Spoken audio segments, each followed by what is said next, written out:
Good morning everyone. अच्छा बच्चे, हम चैप्टर 7 में बेटा सेक्शन 92 तक हम पढ़ चुके थे। ठीक है, सेक्शन 93 ओमिट हो चुका है बेटा। अब आते हैं सेक्शन 94 पे। सिंपल सा सेक्शन है, place of keeping and inspection of registers and returns. ध्यान से बेटा मेरी बात समझनी है सबने। Place of keeping the registers and returns, उसने कहा है the registers and indices as are required to be maintained under section 88। तो बेटा आपने सेक्शन 88 पढ़ा है, जिसमें हम various types of registers maintain करते हैं। मेंबर्स का रजिस्टर, डिबेंचर होल्डर का रजिस्टर, अदर सिक्योरिटी होल्डर का रजिस्टर और फॉरेन रजिस्टर एंड इंडिसेस। अगर आपको याद हो सेक्शन 88 के हिसाब से अगर number of members more than 50 हैं तो आपको बेटा इंडेक्स भी मेंटेन करना पड़ता है। तो इंडिसेस का मतलब क्या है? Index. And copies of annual return, बेटा पिछले लेक्चर में हमने सेक्शन 92 पढ़ा था। Annual return shall be kept at, पता है उसने क्या कहा है?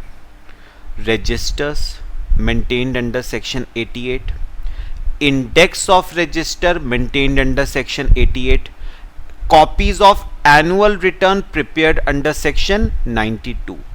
उन्हें रखा कहां पर जाएगा? उन्हें रखा कहां पर जाएगा? तो बेटा इन्हें कहां पर रखा जाएगा? कंपनी के रजिस्टर्ड ऑफिस में। तो जहां पर भी कंपनी का रजिस्टर्ड ऑफिस होगा ना, वहां पर आपको अपने सारे रजिस्टर्स, उनके इंडेक्स और एनुअल रिटर्न्स की कॉपी आपको रखनी पड़ेगी। लेकिन इसका बेटा एक एक्सेप्शन था, अगर आपको याद हो।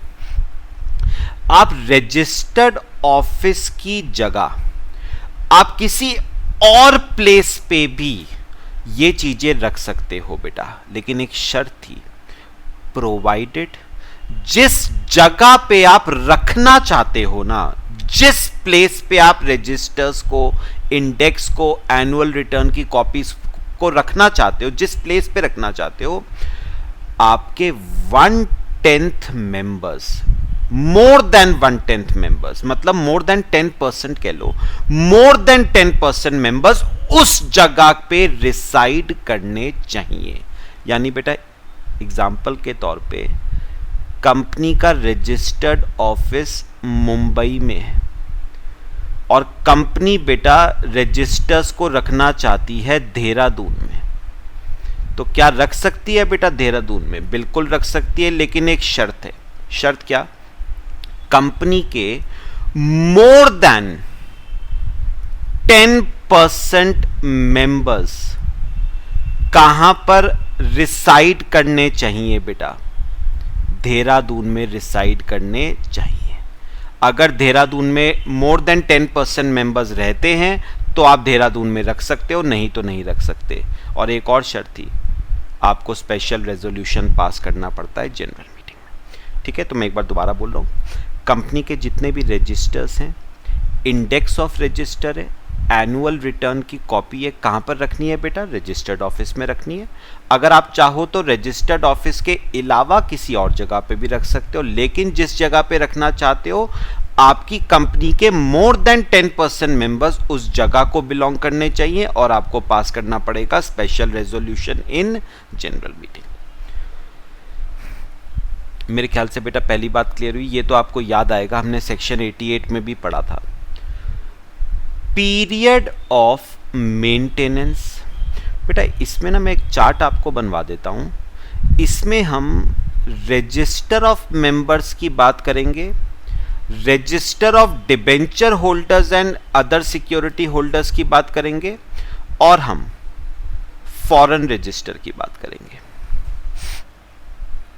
मैं एक चार्ट आपको बनवा देता हूं। हेडिंग लिखना बेटा,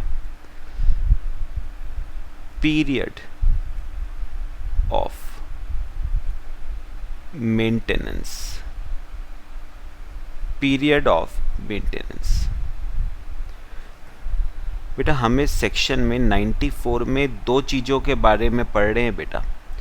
एक तो हम पढ़ रहे हैं रजिस्टर्स के बारे में, है ना, और एक हम पढ़ रहे हैं इस वाले सेक्शन में रिटर्न के बारे में। कौन सी रिटर्न के बारे में? एनुअल रिटर्न के बारे में। बेटा सेक्शन 88 के हिसाब से रजिस्टर्स आपको 3 मेंटेन करने होते हैं एज पर सेक्शन 88। कौन कौन से?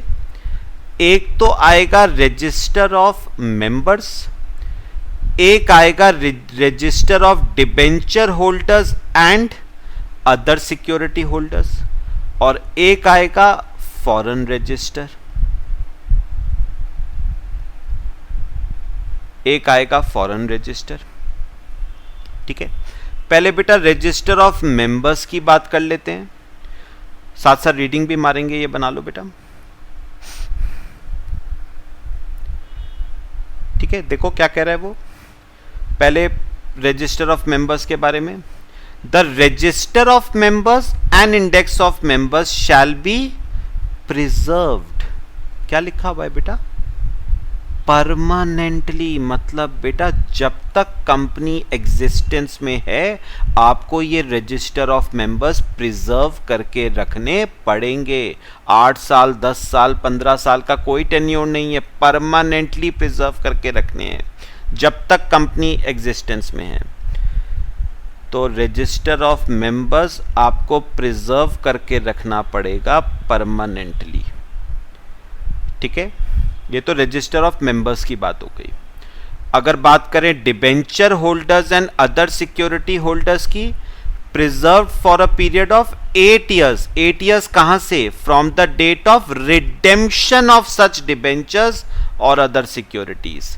बेटा आपको डिबेंचर होल्डर्स और अदर सिक्योरिटी होल्डर्स का रजिस्टर 8 years तक प्रिजर्व करके रखना है बेटा। 8 years कहां से? From the date of redemption of such debentures और from the date of redemption of such other securities.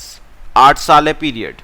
तो मेंबर्स का रजिस्टर तो बेटा जब तक कंपनी एग्जिस्टेंस में आपको प्रिजर्व करके रखना पड़ेगा। डिबेंचर होल्डर्स और अदर सिक्योरिटी होल्डर्स का रजिस्टर 8 years तक प्रिजर्व करके रखना है from the date of redemption. अब रही बात फॉरेन रजिस्टर की, तो बेटा एक बात देखना, हमने ना फॉरेन रजिस्टर को बेटा 2 पार्ट्स में डिवाइड किया है, foreign register of members and foreign register of debenture holders और अदर सिक्योरिटी होल्डर्स। तो जैसे बेटा सेक्शन 94 ने किया है हम भी वैसे ही करते हैं। फॉरेन रजिस्टर को 2 पार्ट्स में बांटेंगे। कौन कौन सा? फॉरेन रजिस्टर ऑफ मेंबर्स का फॉरेन रजिस्टर है, या फिर foreign register of debenture holders और अदर सिक्योरिटी होल्डर्स। अब पढ़ते हैं क्या कह रहा है वो। देखो उसने कहा है foreign register of members shall be preserved permanently. वही सेम बात बेटा, अनलेस इट इज डिसकंटिन्यूड। तो जब तक सेक्शन 88 याद करो, जब आप फॉरेन रजिस्टर डिसकंटिन्यू करते हो ना, तो बेटा आप क्या करते हो? फॉरेन रजिस्टर की जितनी भी एंट्रीज हैं उन्हें ट्रांसफर करते हो to some other foreign register, और अगर कोई और फॉरेन रजिस्टर नहीं है तो प्रिंसिपल रजिस्टर में आप ट्रांसफर करते हो। वही सेम बात उन्होंने कही है कि फॉरेन रजिस्टर ऑफ मेंबर्स को आपको परमानेंटली प्रिजर्व करके रखना है जब तक फॉरेन रजिस्टर डिसकंटिन्यू नहीं हो जाता और उस फॉरेन रजिस्टर की सारी एंट्रीज किसी और फॉरेन रजिस्टर में या प्रिंसिपल रजिस्टर में ट्रांसफर नहीं हो जाती। तो सिंपल वर्ड्स में बोला जाए तो इसे भी, फॉरेन रजिस्टर ऑफ मेंबर्स को भी आपको प्रिजर्व करके रखना पड़ेगा परमानेंटली जब तक वो फॉरेन रजिस्टर डिसकंटिन्यू नहीं हो जाता और उस फॉरेन रजिस्टर की सारी एंट्रीज किसी और फॉरेन रजिस्टर में या प्रिंसिपल रजिस्टर में ट्रांसफर नहीं हो जाती। और रही बात foreign register of debenture holders और other security holders, shall be preserve for a period of 8 years। तो वही सेम बात है बेटा, 8 साल तक। कहां से 8 साल? From the date of redemption of such debentures और अदर सिक्योरिटीज। बेटा बात समझ आई है वाली सबको? पक्का? अच्छा, अब अगर हम बात बेटे एनुअल रिटर्न्स की कर लें, तो उन्होंने कहा है annual returns, copies of annual return prepared under section 82 and copies of all certificates and documents annexed thereto. याद करो बेटा, एनुअल रिटर्न बनती थी फॉर्म MGT 7 में और उसके साथ एक certificate issued by a company secretary attach होता था फॉर्म MGT 8 में। तो उन्होंने कहा है MGT 7 और MGT 8 आपको प्रिजर्व करके रखना पड़ेगा 8 years तक। ये हमने कल भी पढ़ा था बेटा, from the date of filing with registrar. तो एनुअल रिटर्न को भी प्रिजर्व करके रखना है for a period of 8 years। 8 years कहां से है बेटा? From the date of filing with registrar. बताओ रजिस्ट्रार के पास फाइलिंग कब तक करनी होती है बेटा एनुअल रिटर्न की, MGT 7 की? Within 60 days from the date of AGM। और अगर किसी साल में AGM नहीं हुई है तो within 60 days from the last date on which AGM should have been held. ठीक है। अब बेटा एक छोटी सी बात यहां पर उन्होंने और कही है कि ठीक है, कितने पीरियड तक आपको रजिस्टर्स और रिटर्न को मेंटेन करना है वो तो बता दिया। किसकी कस्टडी में रहेंगे ये रजिस्टर्स और रिटर्न्स? तो उन्होंने कहा है कि बेटा ये रहेंगे in the custody of company secretary और any other person authorised by the board.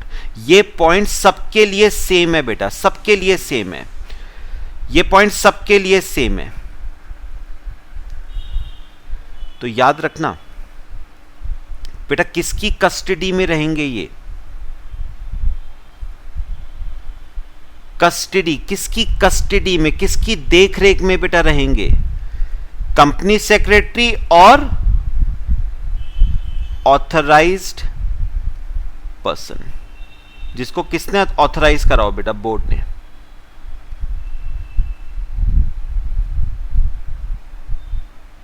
Board of directors ने, उसकी कस्टडी में रहेंगे बेटे। लो कॉपी कर लो, फिर हम आगे चलते हैं। बेटा सबको समझ आया ये वाला? सबको सिंपल सा केस था, कॉपी कर लो।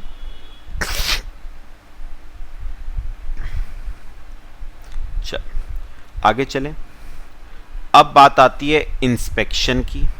तो उसने कहा है the registers, indices and copies of annual return shall be open for inspection by any member, debenture holder, other security holder or beneficial holder owner without payment of fees। तो बेटा एक बात याद रखना, कंपनी का कोई भी मेंबर, कोई भी डिबेंचर होल्डर, कोई भी अदर सिक्योरिटी होल्डर या कोई भी बेनिफिशियल ओनर क्या कर सकता है बेटा? रजिस्टर्स को, इंडेक्स को, रिटर्न्स को इंस्पेक्ट कर सकता है without payment of any fees. मतलब जो फीस थी ना, आपको याद करो बेटा, फीस कितने रुपए की थी?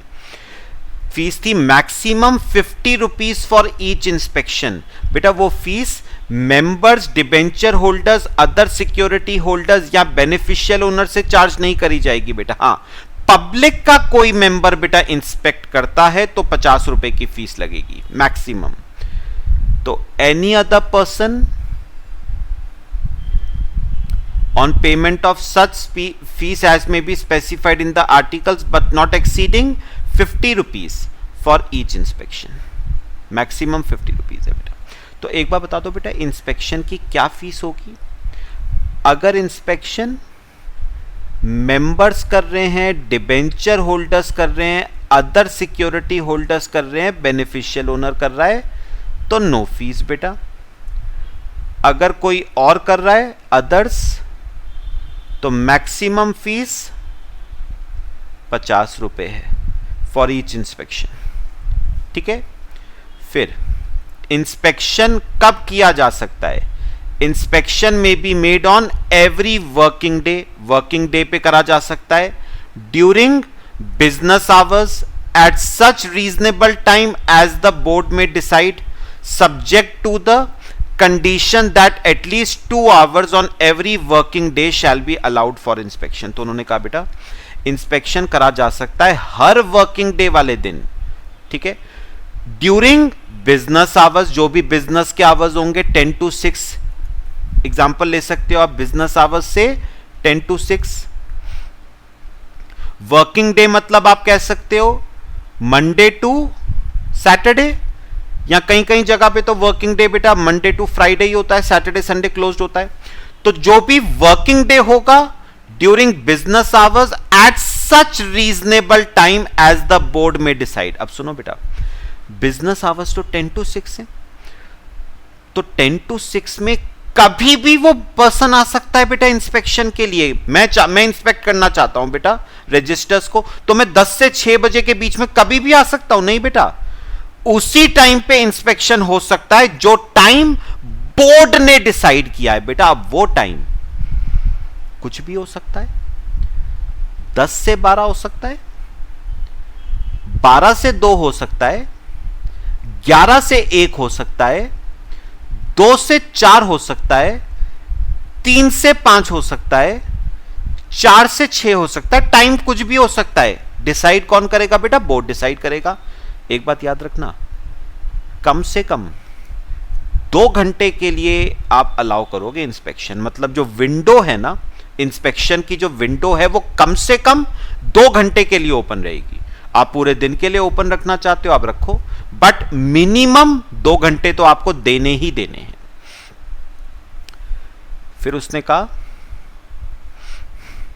No inspection of registers and indices can be made when the registers and indices are closed in accordance with the provisions of section 91। याद करना बेटा, सेक्शन 91 में कंपनी अगर चाहे तो रजिस्टर्स को और इंडेक्स को क्लोज कर सकती है बेटा, पूरे साल में टोटल 45 डेज के लिए, और एक बार में 30 दिन से ज्यादा के लिए क्लोज नहीं कर सकती है। तो जिस पीरियड में रजिस्टर्स क्लोज्ड हैं उस पीरियड में आप इंस्पेक्शन नहीं कर पाओगे बेटा, लेकिन प्रायर नोटिस देना पड़ता है 7 दिनों का बेटा मेंबर्स को। प्राइवेट कंपनी के केस में सारे मेंबर्स को जाएगा, पब्लिक कंपनी के केस में पब्लिक नोटिस दिया जाएगा, इंग्लिश लैंग्वेज के न्यूज़पेपर में, वर्नाकुलर लैंग्वेज के न्यूज़पेपर में, ठीक है। अच्छा, फिर extracts and copies. Any person may take extracts from the register, indices and annual return without payment of any fees। तो बेटा अगर कोई पर्सन रजिस्टर का एक सर्टेन पार्ट का एक्सट्रैक्ट लेना चाहता है तो वो ले सकता है, but without payment of any fees. तो बेटा इसके लिए ना कंपनी आपसे कोई फीस चार्ज नहीं कर रही है एक्सट्रैक्ट के लिए, बट तो एक्सट्रैक्ट तो आप ले सकते हो without payment of any fees, but बेटा अगर आप रजिस्टर की कॉपी लेना चाहते हो, फोटो कॉपी जेरोक्स आप लेना चाहते हो, तो बेटा उसके लिए आपको पेमेंट कंपनी को करनी पड़ेगी, मैक्सिमम 10 रुपए पर पेज। कॉपी अगर लेना चाहते हो तो उसकी फीस लगेगी बेटा, कितनी है? Maximum 10 rupees per page, and such copy shall be supplied by the company within 7 days of payment of such fees। तो फीस पे करने के 7 दिनों के अंदर अंदर कंपनी की ये ड्यूटी बनती है कि वो मेंबर को या जो भी पर्सन लेना चाहता है उसको कॉपी सप्लाई करे। तो बेटा अगर एक्सट्रैक्ट लेना चाहते हो ले लो बेटा, कोई फीस नहीं लगेगी। Photo copy, xerox copy, print out लेना चाहते हो तो फीस लगेगी बेटा, एक पेज की मैक्सिमम 10 रुपए है, ठीक है। फिर आता है restriction on inspection extracts etcetera. Such particulars of the register, indices and annual return as may be prescribed shall not be available for inspection or for taking extracts or copies। बेटा कई बार क्या होता है, कुछ पार्ट रजिस्टर्स का, annual return का, index का कुछ पार्ट कई बार ना कॉन्फिडेंशियल होता है, कंपनी वो पार्ट डिस्क्लोज नहीं करना चाहती है।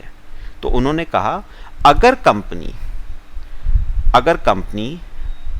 कंपनी चाहे तो एज मे बी प्रिस्क्राइब्ड, तो वो पार्ट अवेलेबल नहीं होगा फॉर इंस्पेक्शन और फॉर टेकिंग एक्सट्रैक्ट्स और कॉपीज। तो कंपनी को अगर लगता है कि ये पार्ट कॉन्फिडेंशियल है, ठीक है, तो कंपनी वो पार्ट अवेलेबल नहीं करेगी फॉर इंस्पेक्शन और for taking extracts and copies. फिर effects of refusal to allow inspection और taking extracts. If a company refuses to allow any inspection or extracts or fails to supply any copy, then company and every officer in default shall be liable to a penalty of 1,000 for every day during which such default continues, subject to a maximum of rupees 1 lakh। तो बेटा अगर याद रखना, अगर company inspection के लिए मना करती है, एक्सट्रैक्ट्स लेने के लिए मना करती है या कॉपीज को सप्लाई नहीं करती है 7 दिनों के अंदर अंदर, तो पेनल्टी लगेगी बेटा कंपनी और कंसर्न्ड ऑफिसर के ऊपर। रोज की 1000 रुपए, मैक्सिमम 1 लाख रुपए हो सकती है, ठीक है। Central government may by order direct immediate inspection, direct that extract required shall forthwith be allowed to be taken और direct company to forthwith supply the copy। Simple words में बेटा पेनल्टी तो लगेगी बेटा कंपनी के ऊपर, फिर सेंट्रल गवर्नमेंट जो है ना वो ऑर्डर करेगी बेटा कंपनी को कि चल भैया, उसने तेरे से इंस्पेक्शन करने के लिए मांगा था, तूने नहीं करा, तूने नहीं अलाउ करा, कर उसे अलाउ, इंस्पेक्शन अलाउ कर उसे। दूसरा, उसने एक्सट्रैक्ट लेने के लिए कहा था, तूने उसको अलाउ नहीं करा, बोल उसे कि एक्सट्रैक्ट लेगा आके।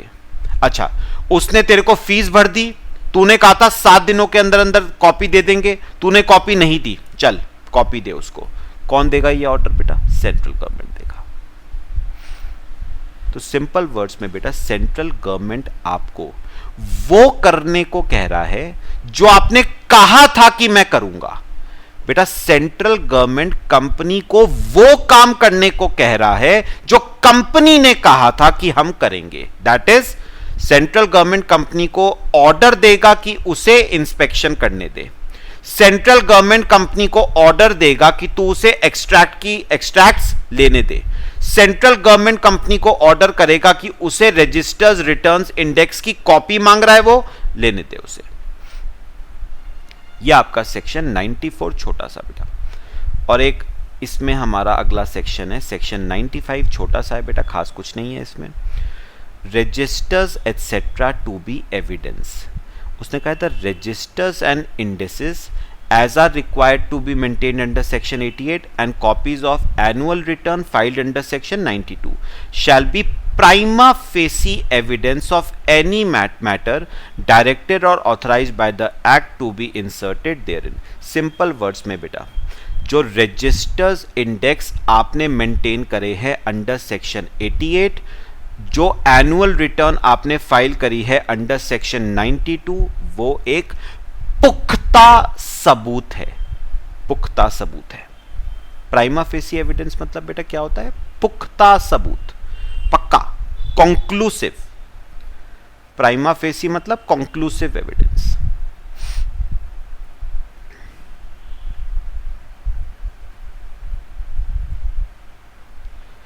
Conclusive evidence. लो बेटा, इसी के साथ आपका बेटा सेक्शन 94 और 95 भी हमारा फिनिश हो गया।